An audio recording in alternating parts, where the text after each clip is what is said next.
Mbak, sepertinya untuk bawahan pilih yang mekar aja. Soalnya di bagian perut terlalu menonjol. Oke Mbak, pokoknya saya mau terlihat cantik di hari istimewaku nanti. Oh, kalau itu pasti. Orang-orang pasti pangling lihat Mbak Nadia.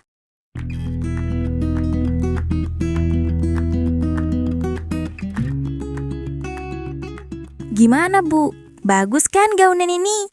Bagus. Gimana Pak? Gaunnya cantik ya?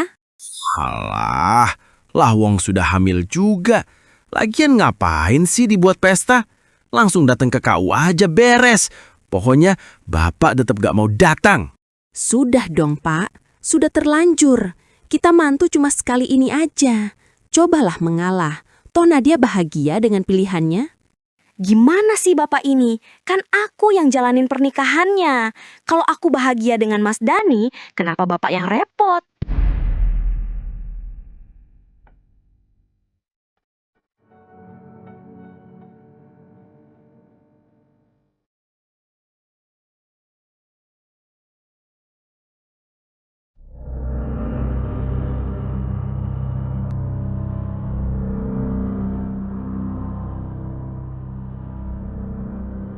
Nadia adalah anak sematawayang Pak Imron dan Ibu Lani. Ia tumbuh dalam kehidupan yang berkecukupan. Ayahnya merupakan seorang dosen universitas ternama, sementara ibunya menjalankan usaha butik batik yang cukup dikenal. Secara ekonomi, hidup Nadia terbilang mapan. Ia berhasil menyelesaikan pendidikan hingga jenjang S1 dan kini bekerja di sebuah bank swasta. Namun, di balik kestabilan hidupnya, Nadia memiliki sisi lain yang jarang diketahui orang. Ia tertutup, jarang bergaul, dan hampir tidak memiliki teman dekat. Sejak SMP, hanya ada satu laki-laki yang benar-benar hadir dalam hidup Nadia, Dani, cinta pertamanya.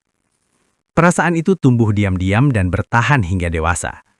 Ketika takdir mempertemukan mereka kembali dalam sebuah reuni, benih-benih cinta lama pun kembali bersemi.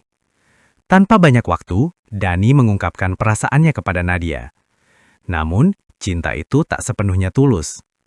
Ketertarikan Dani bukan lahir dari rasa sayang yang utuh, melainkan dari penampilan Nadia yang kini tampak cantik, dewasa, dan mandiri secara finansial. Bagi Dani, Nadia adalah perempuan yang bisa ia kuasai dan gampang dimanipulasi. Karma, kartun drama. Jangan lupa komen, subscribe, dan like.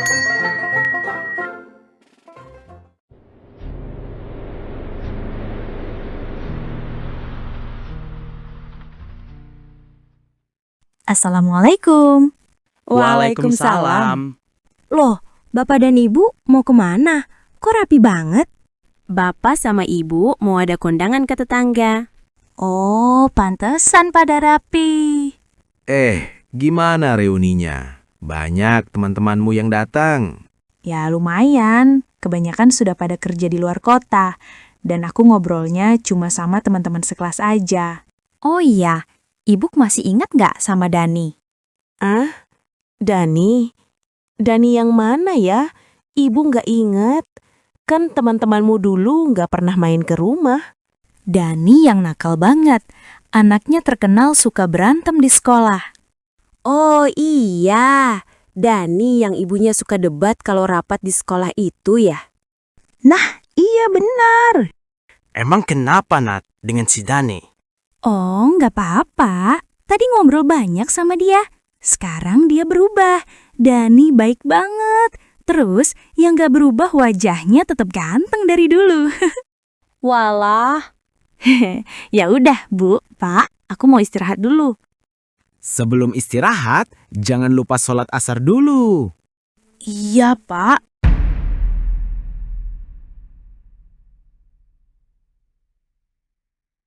Sejak pertemuan di acara reuni itu, hubungan Nadia dan Dani berubah drastis. Kedekatan mereka tumbuh begitu cepat, seolah tak memberi ruang bagi logika. Nadia, yang seumur hidupnya belum pernah merasakan cinta dari seorang pria, merasa Dani adalah takdir yang selama ini ia tunggu.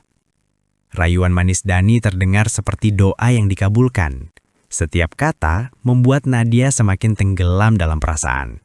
Hingga tanpa sadar, ia menyerahkan segalanya. Demi cinta, Nadia menjadi sangat loyal.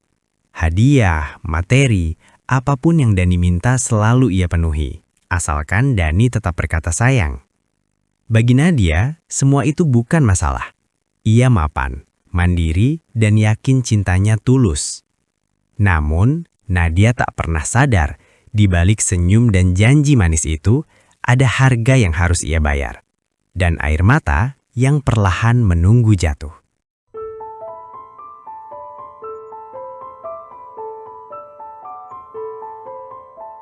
Yeay, aku menang!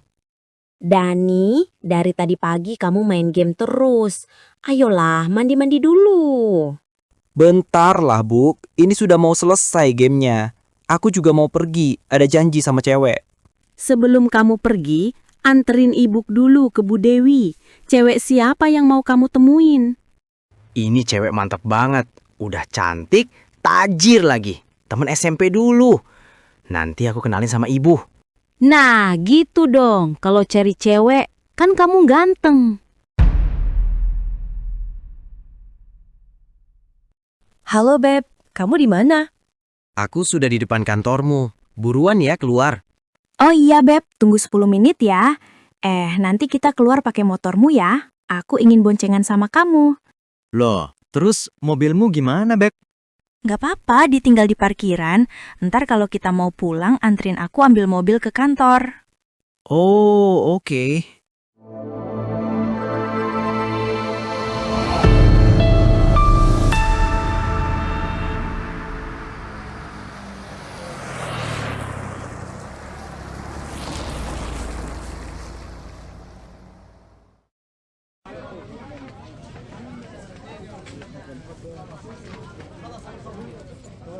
Beb, terima kasih ya. Kamu sangat mengerti aku. Banyak banget hari ini kamu membelikan kebutuhanku. Biasa kok. Aku sangat bahagia hari ini. Aku senang melihat kamu tersenyum. Kamu benar-benar wanita yang sempurna, Beb. Makasih, Beb. Baru kali ini aku merasa dicintai laki-laki. Oh iya, besok kamu main ke rumahku. Ibuku harus kenal dengan kamu. Wah, boleh, Beb. Tapi aku malu. Hehe. Ngapain malu? Santai aja, Beb. Oh iya, ibumu suka makanan apa? Biar aku bawain besok. Apa ya? Terserah kamu lah, Beb. Tapi biasanya ibu itu suka kalau dibeliin tas atau baju. Kalau makanan kayaknya biasa aja sih. Oh ya udah deh, besok aku bawain makanan dulu. Nanti kalau tas sama baju aku beliin online aja.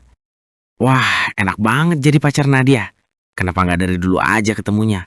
Oke, sayangku. Kamu memang baik. Beruntung sekali aku memilikimu.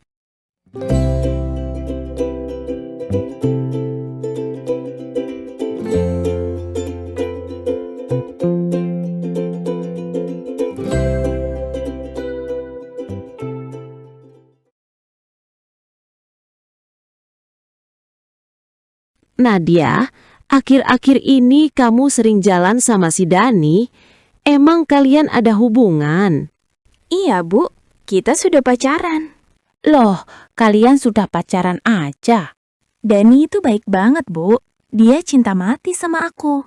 Cinta aja nggak cukup, Nat. Butuh komitmen juga. Emang Dani kerja di mana? Terus dia lulusan apa? Dia cuma tamatan SMA Pak, tapi Dani kerja kok. Setahu aku, dia cari uangnya lewat game gitu. Yang jelas, Dani ada penghasilan kok. Aduh, Nat. Kalau cari pasangan, mbok yang selevel gitu. Dan cari yang pekerjaannya mapan.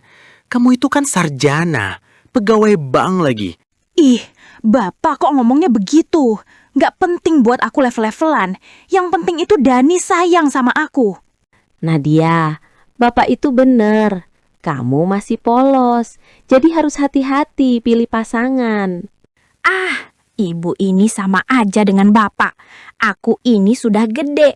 Taulah mana yang terbaik buat aku. Dani itu anaknya baik banget. Ya udah, kalau Dani serius, suruh dia datang ke rumah ngobrol dengan bapak sama ibu. Jangan cuma di depan rumah saja. Halo Ibu, apa kabar? Baik, Nadia. Oh iya Bu, aku kirim paketan kemarin. Apa sudah sampai barangnya? Sudah datang, Nadia. Terima kasih ya. Ibu suka banget sama tasnya.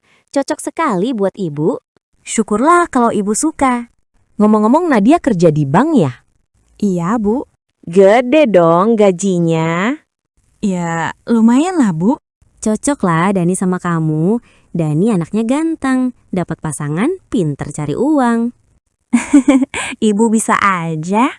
Bu, gimana? Nadia cantik kan? Oh, tentu saja. Nadia cantik banget. Baik pula anaknya. Jadi malu. Dani, ayo ajak Nadia makan. Kamu jangan main game aja. Kasian tuh Nadia. Iya. Bentar lagi.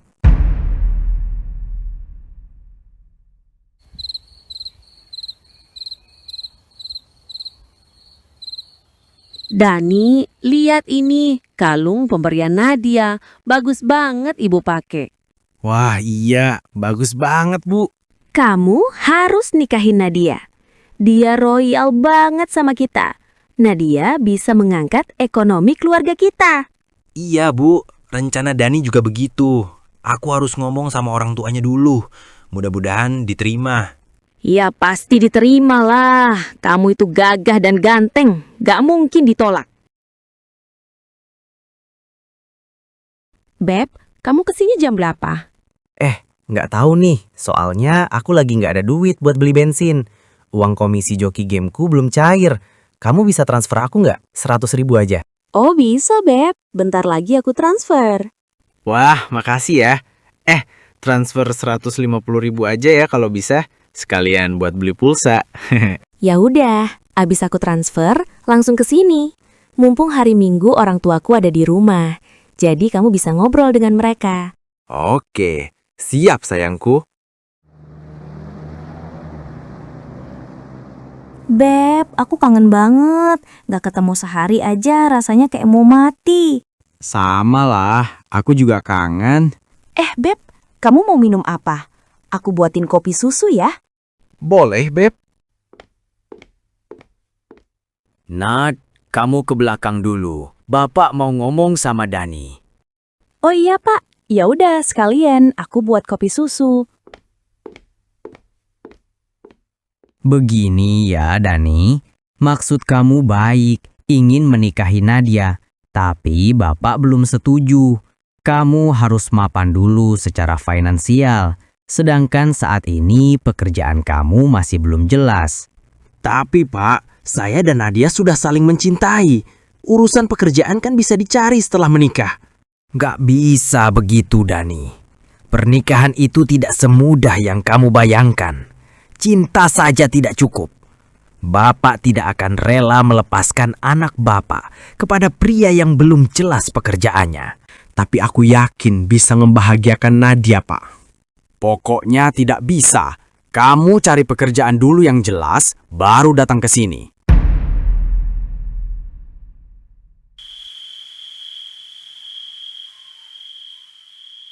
Sial, papanya Nadia menolakku jadi menantunya. Hah? Anak seganteng kamu ditolak? Kurang ajar sekali keluarga Nadia. Bapaknya Nadia yang paling keras menolakku. Aku nggak bisa terima. Pokoknya Nadia harus jadi milikku. Gini aja Dani, ibu ada ide untuk kamu. Hah? Ide apa, Bu? Kamu hamilin aja Nadia. Mau nggak mau keluarga Nadia akan menerimamu. Wah, ide yang bagus. Meski ditolak oleh keluarga Nadia, Dani tidak mau menyerah. Bersama sang ibu, ia menyusun rencana licik untuk menghamili Nadia. Di sisi lain, Nadia juga tidak terima atas keputusan orang tuanya yang tidak merestui hubungannya dengan Dani. Keduanya pun tetap menjalin hubungan secara diam-diam tanpa sepengetahuan keluarga Nadia. Hingga pada akhirnya, sebuah kehebohan yang mengejutkan pun mengguncang keluarga Nadia. Dasar anak bodoh. Kamu sudah mempermalukan Bapak. Percuma kamu aku didik dan disekolahkan tinggi-tinggi. Ujung-ujungnya kamu hamil duluan. Maafkan aku, Pak. Tapi ini juga salah Bapak. Mengapa Bapak tidak merestui Dani menikahi aku? Nadia, Bapak tidak merestui itu punya alasan. Semua demi kebaikanmu. Kebahagiaan apa, Bu? Kebahagiaanku itu hidup bersama Dani. Mengapa Bapak dan Ibu melarang kami menikah? Kamu benar-benar anak tidak tahu diuntung. Bapak ini dosen dan kamu sudah merusak reputasi Bapak. Sekarang kamu tanggung sendiri hidupmu. Bapak nggak mau tahu. Reputasi. Itu aja yang Bapak pikirin. Bapak nggak pernah peduli dengan kebahagiaanku. Sudah Nadia, kamu jangan kurang ajar sama bapakmu. Dani dan keluarganya suruh datang ke sini untuk mempertanggungjawabkan kehamilanmu. Biar diurus Nadia sendiri. Bapak nggak peduli. Sudah, Pak. Semua sudah terlanjur. Mau gimana lagi? Pak Imron, Bulani, kami datang untuk membahas kehamilan Nadia. Dani siap bertanggung jawab menikahi Nadia. Oh iya, Dani harus bertanggung jawab dan segera menikahi Nadia sebelum perut Nadia semakin besar. Untuk rencana acara pernikahan mereka, saya serahkan kepada pihak Bapak saja. Tapi Dani juga harus bantu untuk biaya acara pernikahannya. Maaf Bu Lena, untuk biaya kami tidak bisa bantu. Saya janda dan tidak punya tabungan. Dani sendiri tahun ini penghasilannya agak seret. Ini yang saya takutkan. Kalau mereka menikah, Dani tidak punya penghasilan yang jelas. Bagaimana nasib mereka ke depan? Sudah, Pak. Jangan bahas itu terus. Bapak dan Ibu tentuin aja tanggalnya. Ntar urusan biaya aku yang tanggung. Aku ada tabungan. Mending nggak usah ada pesta. Nikah langsung di KUA saja, biar nggak buang-buang duit. Pak, yang nikah itu aku. Kok Bapak yang ngatur? Aku juga pengen undang teman-teman kantor. Kalau nggak malu lah aku. Sudah Pak, ngalah aja. Turuti saja. Kita mantu hanya sekali.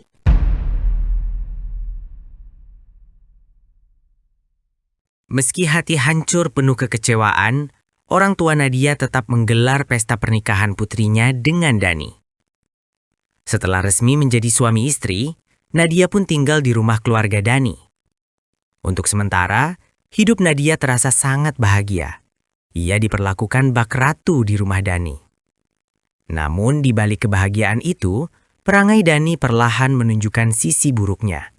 Ia pemalas, tak mau bekerja, dan hanya mengandalkan gaji Nadia untuk memenuhi kebutuhan rumah tangga. Meski menjadi tulang punggung keluarga, Nadia masih mencoba bertahan, meyakinkan diri bahwa semua akan membaik seiring waktu. Hingga di usia kehamilan 6 bulan, kondisi Nadia mulai menurun drastis. Ia sering merasa lelah, mual, pusing, hingga tekanan darah naik akibat hipertensi. Dokter pun menyarankan Nadia untuk menjalani bed rest demi keselamatan dirinya dan bayi yang dikandungnya. Aduh, aku mual banget. Badanku juga lemes. Ah, biasa itu. Namanya juga bawaan hamil. Ntar juga hilang sendiri. Tapi Beb, badanku lemas banget. Kepalaku juga pusing. Sepertinya aku ingin resign saja kerja. Hah? Resign? Ngomong apa kamu? Kalau resign, keuangan kita bagaimana? Kan kamu tahu sendiri aku belum dapat pekerjaan yang bagus. Belum lagi biaya kelahiranmu nanti. Dapat uang dari mana? Kan itu sebenarnya tanggung jawab kamu sebagai suami yang harus cari uang. Apalagi sekarang aku bener-bener gak kuat lagi bekerja. Kemarin dokter bilang kalau aku harus bed rest. Tekanan darahku juga naik terus. Mulai kamu bahas aku harus bekerja. Kan udah aku bilang kalau aku masih belum ketemu pekerjaan yang bagus. Terus kata dokter jangan terlalu dipercaya. Biasalah orang hamil itu mual dan pusing. Udahlah, kerja aja dulu.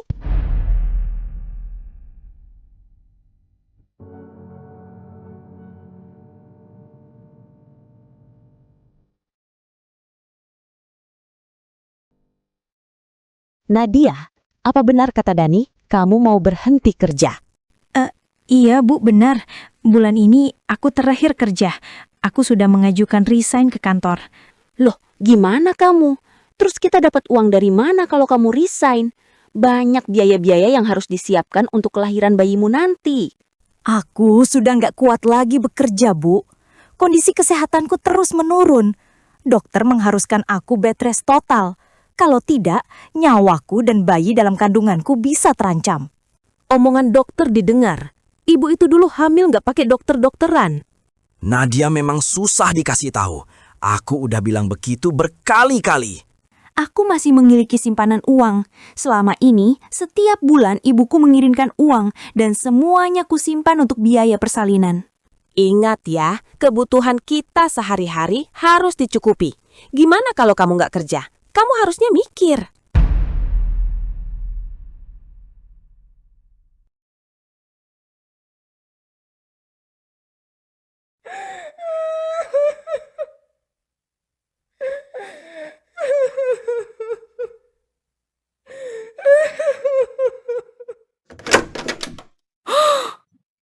Ngapain kamu menangis? Udah dibilang jangan resign dulu. Ngotot aja kamu. Aku sakit. Kamu sama sekali tidak peduli padaku dan anakmu sendiri. Di kepalamu hanya ada uang, uang, dan uang.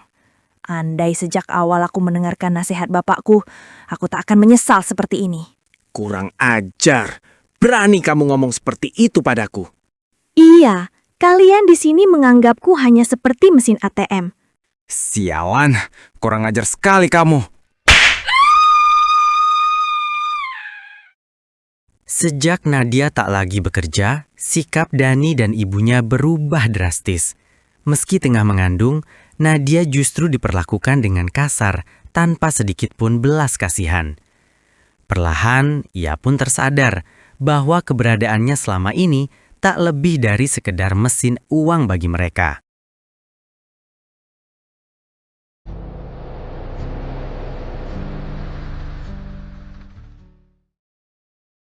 Mana suamimu? Kok kamu sendirian? Ada di rumah, dia nggak bisa ikut, ada urusan. Masa istri hamil besar dibiarin nyetir sendiri ke sini? Bodoh suamimu itu. Duh, aku ingin cerita ke bapak dan ibu, tapi aku malu. Nggak apa-apa kok, Pak. Aku kuat nyetir sendiri. Wajahmu pucat banget, Nat. Kamu kenapa? Ngomong kalau ada masalah. Nggak ada apa-apa, Pak. Aku kangen aja ke sini. Udah, kamu istirahat dulu. Ntar kalau mau balik, telepon Dani suruh jemput. Jangan nyetir sendiri.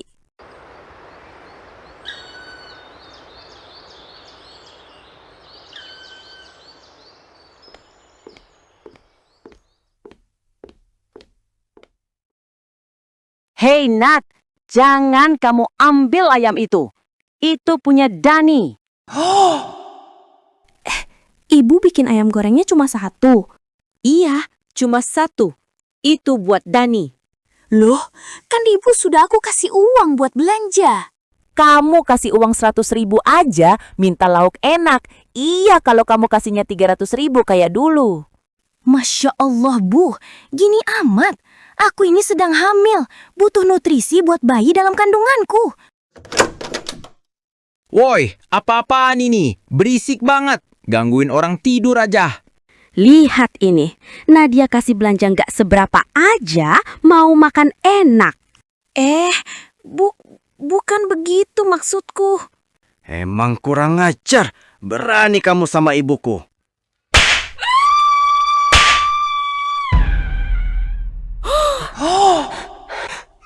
Dani, Nadia pendarahan. Bagaimana ini? Aduh. Udah, cepat, panggil ambulans.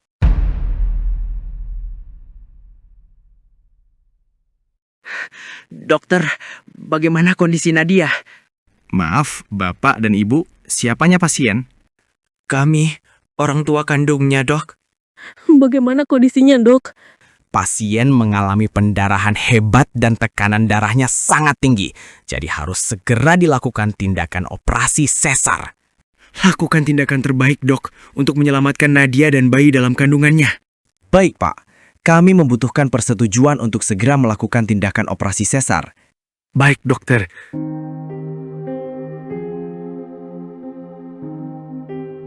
Dani, Apa yang terjadi dengan Nadia? Kok sampai kritis seperti ini? Aku juga gak tahu, Pak. Tiba-tiba aja Nadia pingsan, kemudian pendarahan. Kamu jadi suami bagaimana? Gak bisa menjaga istrimu. Dani tidak tahu, Pak. Posisi Dani sedang tidur saat kejadian. Awas kalian bohong. Benar, Pak. Kami nggak bohong. Dani, kamu jangan kemana-mana. Nadia sebentar lagi operasi. Iya, Bu. Operasi sesar akhirnya dilakukan. Meski bayi yang dilahirkan secara prematur berhasil diselamatkan, kondisi Nadia justru kian memburuk pasca operasi. Tekanan darahnya melonjak tajam, sementara jiwanya terguncang hebat akibat depresi yang ia alami selama masa kehamilan.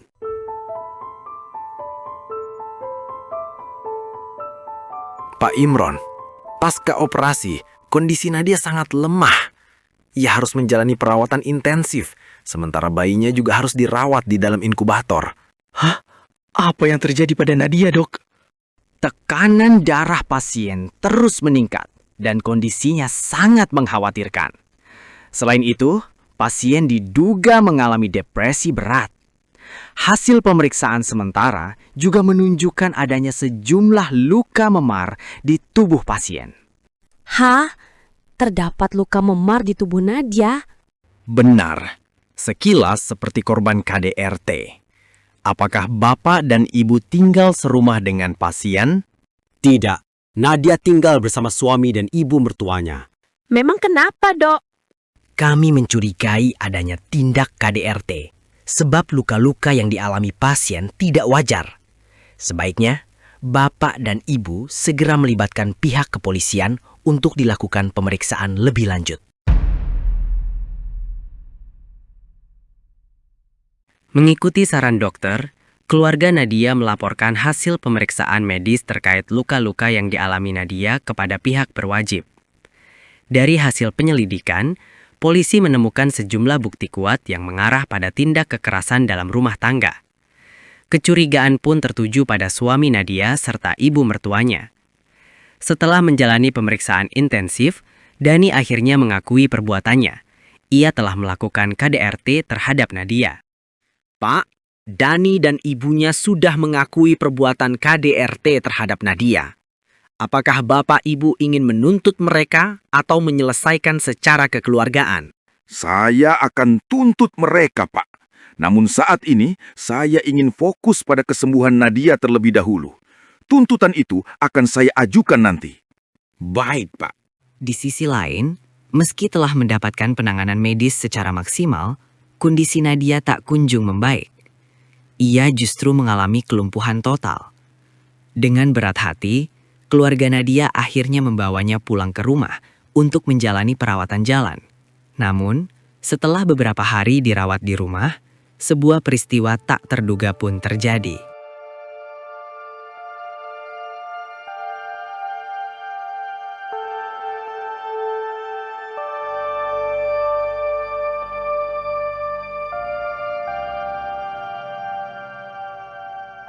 Hah?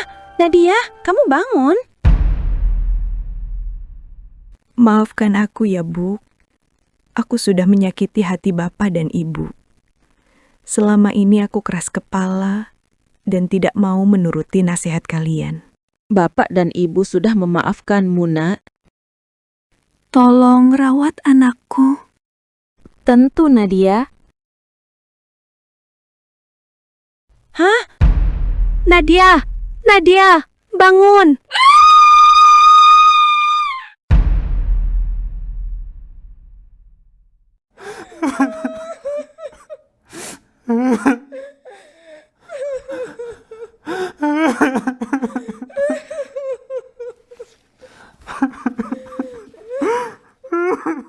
Menindaklanjuti tuntutan keluarga Nadia, pihak kepolisian bergerak dengan berbekal bukti-bukti kuat serta pengakuan Dani atas tindak KDRT yang sebelumnya ia lakukan.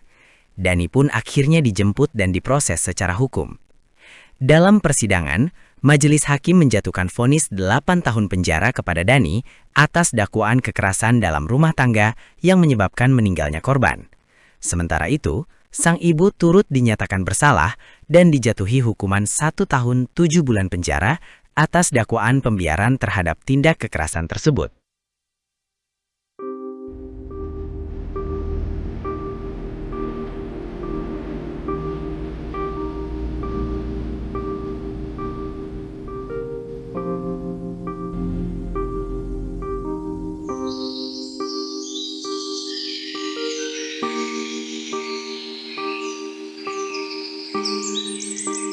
Mengapa kita dapat ujian seperti ini ya Pak? Kasihan anak ini. Mungkin inilah karma yang harus aku terima. Selama ini, Bapak telah memakan uang haram, menerima suap dari para orang tua mahasiswa demi meluluskan anak-anak mereka dengan nilai yang baik. Bapak menyesal dan ingin bertobat, Bu. Iya, Pak. Semoga kedepannya kita bisa menjadi pribadi yang lebih baik. Mari kita rawat dan besarkan cucu kita dengan penuh kasih sayang.